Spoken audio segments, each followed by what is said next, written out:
Afro-middle East Centre. Na'eem, a very good morning to you and welcome to AM News. Thank you. Now, first, let's talk about the ceasefire in Egypt, in Cairo, in Gaza rather. How long do you think that open-ended ceasefire will last in Gaza between the Palestinians and Israel?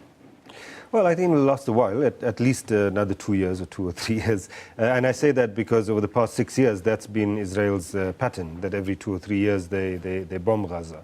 So it will last a little while. In some respects, the ceasefire agreement is not much more than the agreement that was made in 2012, which Israel didn't adhere to. In other respects, it actually is more than that.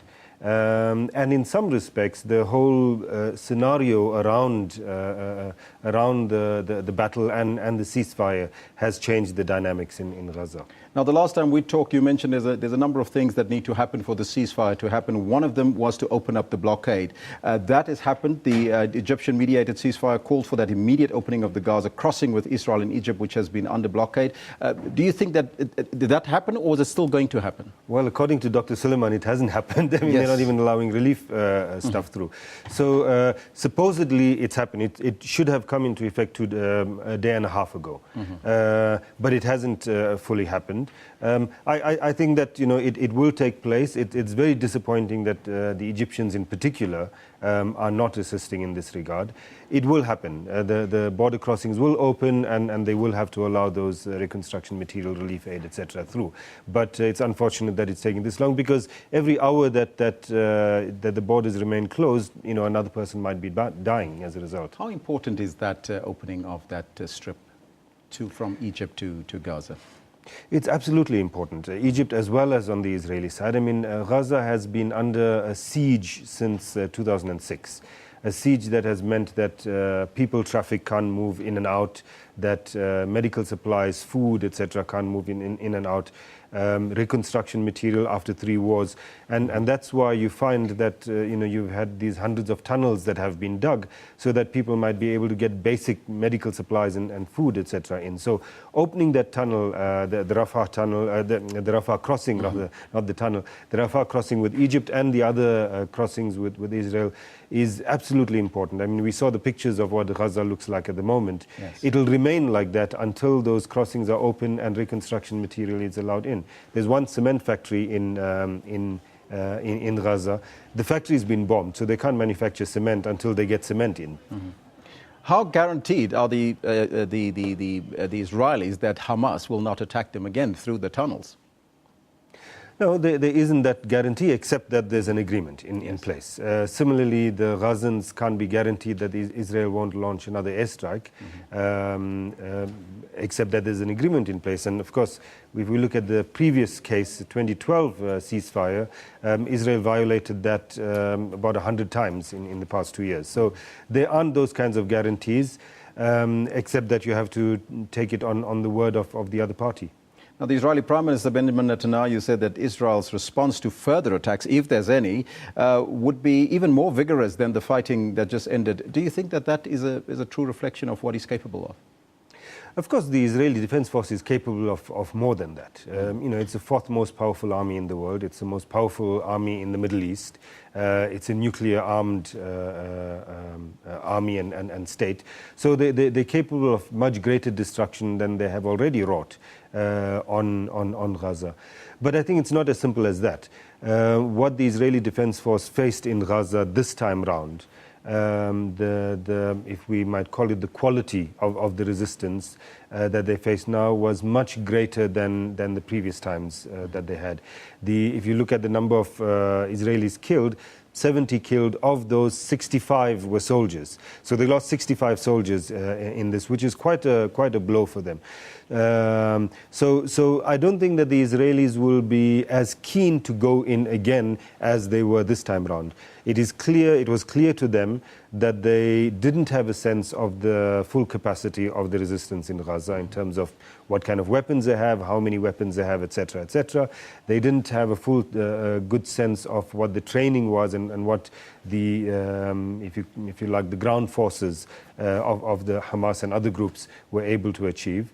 And so they're much more wary now than they were before this operation started, because they realize now that they know less than they thought they did. Now let's move to another part of the Middle East. ISIS in Syria. 3 years ago, the Islamic State, or ISIS, or ISIL as other people would call it, did not exist. Now it controls a vast swatch of Syria and even parts of Iraq. Let's talk about them. Who are they, first and foremost? Well, ISIS, ISIL, Islamic State, whatever, started off soon after the American invasion and occupation of Iraq, and started off as Al-Qaeda in Iraq. So it was a kind of Al-Qaeda branch in Iraq, with the previous leader who was subsequently killed. A few years ago, they then changed their name under the new leader, who's now the current leader, Baghdadi, changed the name to Islamic State in Iraq. Then just over a year and a half ago, they decided to move into the Syrian field of operations and change their name to Islamic State of Iraq and Sham, meaning the Levant. That's when they came into conflict with Jabhat al-Nusra, which in Syria is the official Al-Qaeda branch. And in fact, it was at that point that they were instructed by the Al-Qaeda headquarters that they should stand down, move out of Syria, back into Iraq. And they refused. And so that's when the split took place. So ISIS at that point stopped having any affiliation to Al-Qaeda. And in fact, over the past year or so, has been fighting the Al-Qaeda branch in Syria as well.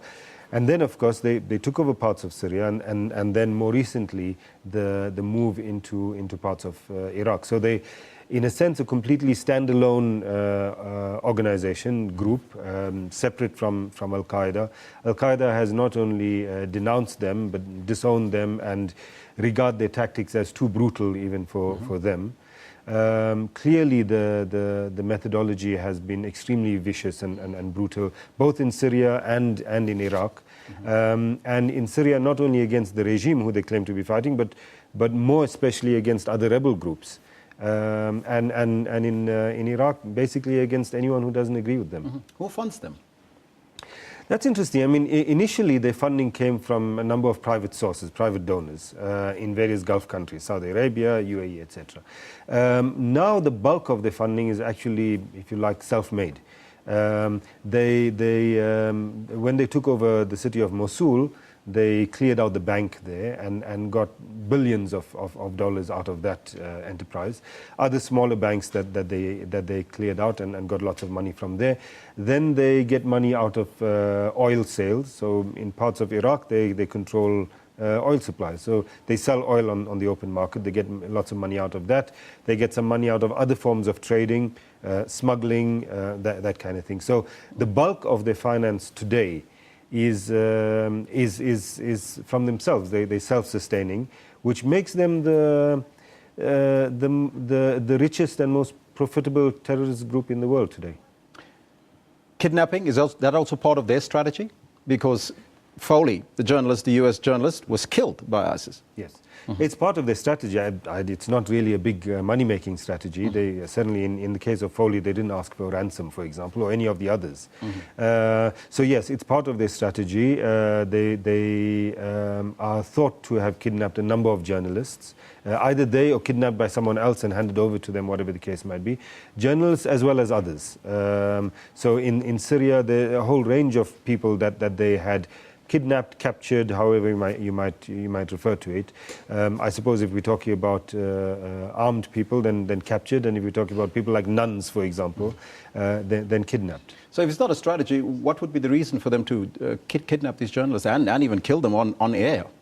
Yeah, well, I mean, it's not a strategy in order to raise funds. It's a strategy from their perspective in order to get other demands. So in the case of Foley, for example, they insisted that drone strikes from the Americans must stop.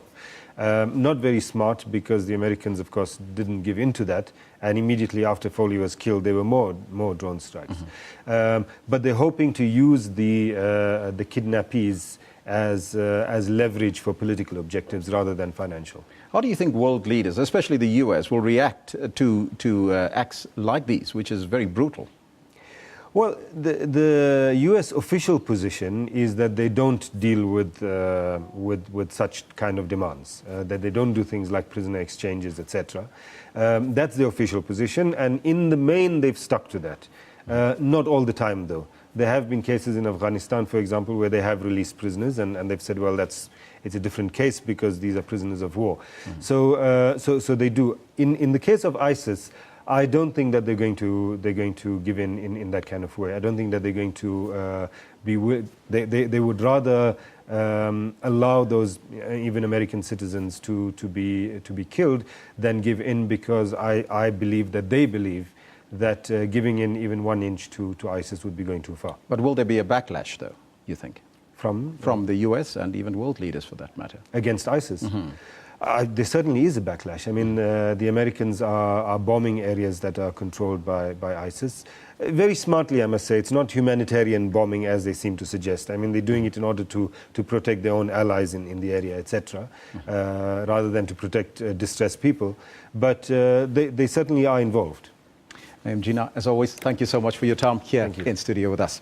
Now, that's where we got to leave it. That was Na'eem Jeenah, the Executive Director at the Afro-Middle East Centre. Well,